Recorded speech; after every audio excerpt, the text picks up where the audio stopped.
5 break. ഇന്ന് നമ്മൾ ഓമയ്ക്ക തോരനാണ് ഉണ്ടാക്കാൻ പോകുന്നത്. ഓമയ്ക്ക ചോപ്പറിലിട്ടൊന്ന് വലിച്ച് നന്നായിട്ട് വെച്ചിട്ടുണ്ട്.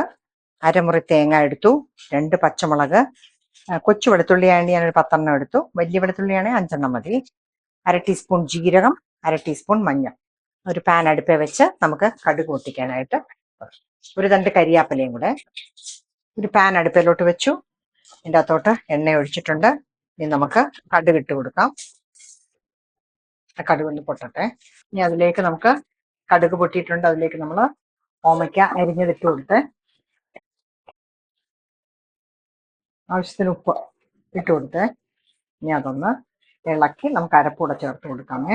നമ്മൾ വെള്ളം ഒന്നും ഒഴിക്കുന്നില്ല, ചെറിയ തീയില് വേവിച്ചെടുക്കുക ചെയ്യുന്നത്.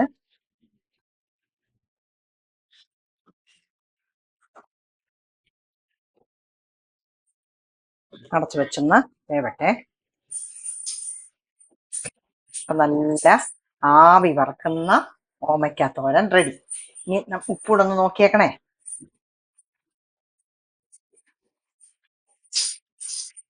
സ്വാദിഷ്ടമായ ഓമയ്ക്ക ഉണ്ടാക്കി നോക്കണേ നിങ്ങൾ.